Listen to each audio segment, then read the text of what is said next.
시청자 여러분 안녕하십니까? 시사정책연구소 공감의 안필용입니다. 오늘은 선거 비용의 모금과 사용을 주제로 말씀드릴 텐데요. 선거를 치르다 보면 중요한 것이 너무나도 많은데 그 중에서 가장 무시할 수 없는 것이 바로 돈입니다. 그래서 예전에는 돈이 당선을 좌우한다 이런 말까지 나왔고 실제로 공공연하게 금권 선거가 만연했던 것도 사실입니다. 하지만 공직선거법이 강화된 지금은 선거 비용의 모금 방법부터 모금액 범위, 지출 내역 등 정말 꼼꼼하게 챙겨야 할 사안들이 너무나도 많은데요. 이걸 조금이라도 소홀히 하면 당선되더라도 위법사항이 발견되면 나중에 직을 잃게 될 수도 있고 심지어 형사처벌까지 받게 됩니다. 따라서 선거 비용의 모금과 사용은 선거 캠페인에서 가장 핵심이라고 볼 수 있습니다. 그럼 먼저 선거 비용의 법적 정의부터 살펴보도록 하겠습니다. 현행 공직선거법은 선거 비용을 당의 선거에서 선거운동을 위하여 소요되는 금전, 물품 및 채무, 그 밖의 모든 재산상의 가치가 있는 것으로 당의 후보자와 후보자가 되려는 사람, 그리고 그 후보자의 정당이 부담하는 비용으로 규정하고 있습니다. 그러니까 쉽게 말해 선거운동을 하면서 소요되는 모든 재화를 선거 비용이라고 할 수 있는데요. 행위적 측면에서 보면 적법한 선거운동에 쓰인 비용뿐만 아니라 적법하지 않게 쓰인 비용도 선거 비용에 포함됩니다. 예를 들어서 선거 비용 제한액이 있는데 위법한 선거 비용을 제한액에 포함하지 않았다가 나중에 제한액을 초과하는 경우가 발생할 수 있습니다.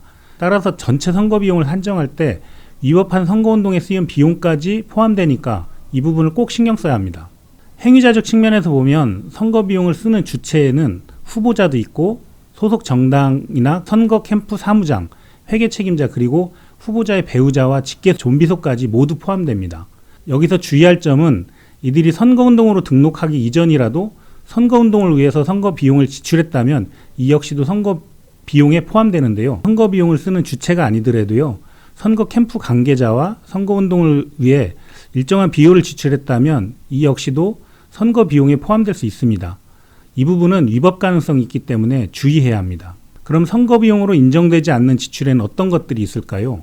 먼저 선거운동을 위한 준비 행위, 예를 들어서 후보자의 등록이나 공천을 받기 위해 지출된 비용은 선거 비용으로 인정되지 않습니다. 그리고 경선 비용이나 선거 관련해서 선관위나 지자체 등에 납부하는 각종 기타금과 수수료, 그리고 선거사무소 설치 비용, 선거 캠프 관련자가 사용하는 차량의 운영비, 그리고 제3자가 선거 관계자와 사전 협의 없이 특정 후보자의 선거운동을 위해 지출한 문자메시지 발송 비용, 이런 비용들도 선거 비용으로 인정되지 않습니다. 여론조사 비용도 선거 비용으로 인정되지 않는데요. 다만 예비후보자 등록 신청한 뒤부터 선거일까지 사회를 초과해서 여론조사를 실시하는 경우에는 이 비용은 선거 비용으로 인정될 수 있습니다. 그렇다면 선거 비용 인정 여부가 왜 중요할까요? 일단은 선거 비용의 한도를 초과하면 안 되는 게 굉장히 중요하고요. 그 다음은 선거 비용 보전을 위해서인데요. 15% 이상의 유효득표를 얻으면 선거 비용의 100%를 보전받을 수 있습니다. 그리고 10% 이상의 유효득표를 얻으면 선거 비용의 50%를 보전받을 수 있기 때문입니다. 그래서 선거운동을 기획할 때 이런 부분들을 꼼꼼하게 따져가면서 예산을 세워야 합니다.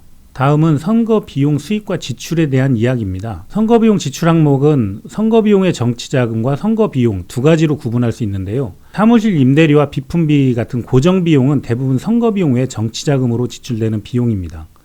선거 비용으로 지출되는 비용은 후보자의 메시지를 전달하기 위해서 사용되는 직간접적인 비용입니다. 예를 들어서 가장 큰 비중을 차지하는 것이 선거 사무원 수당이고요. 유세 차량 제작 및 운영 비용, 그 다음에 선거 공보물 및 벽보 등에 쓰이는 비용이고 문자 메시지나 선거 용품에 사용되는 비용 등이 있습니다. 선거 비용을 지출할 때는 선거 비용 제한액을 염두에 둬야 됩니다. 약 80% 정도만 비용을 맞추는 것이 좋습니다. 선거 비용 보존을 위해서 지출 규모를 최대한 제한액에 근접해서 맞추게 되면 나중에 선거 회계와 선관위가 인정하는 비용의 차이로 제한액을 초과하는 문제가 발생할 수 있다는 점을 염두에 두시면 좋겠습니다. 그리고 메시지 전달 비용은 선거운동 초반, 그러니까 인지도를 형성하고 선거 캠프 참모를 모집하는 과정에서 전체의 6분의 1 정도를 사용하고 선거 캠프 조직을 구성하고 지지 세력화하는 단계에서 6분의 2 정도를 사용하고 투표일을 5일 정도 앞둔 상황에서 절반 정도인 나머지 6분의 3 정도를 사용하는 것이 적당합니다. 이때 중요한 점은 투표일을 5일 정도 앞둔 상황에서 GOTB를 확인해야 한다는 것입니다. GOTB란 Get Out the Vote의 약자인데 쉽게 얘기하면 내가 얻을 수 있는 예상 득표치라고 보시면 됩니다.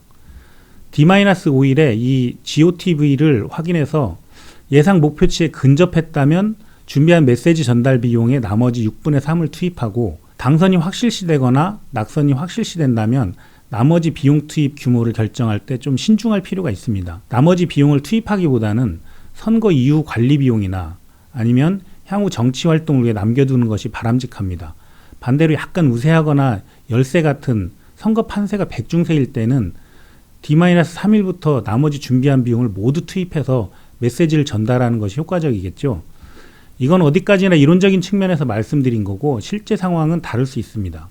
후보자와 선거 캠프 관계자들이 반드시 꼼꼼하게 지출 단계를 분석한 뒤에 이에 맞게 계획적으로 지출하는 것이 중요합니다. 다음은 선거비용 모금액에 대해서 말씀드리겠습니다.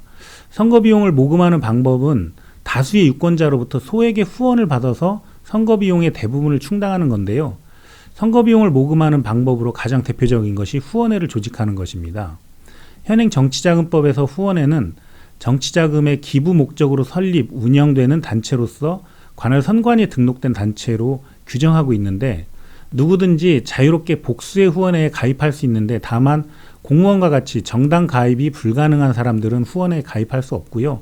또 단체나 기관 등도 후원회에 가입할 수 없습니다. 개별 후원인이 하나의 후원회에 대해선 중앙당과 대통령 선거 경선에서는 1천만 원까지, 그 외 후원회에는 500만 원을 초과해서 기부할 수는 없습니다.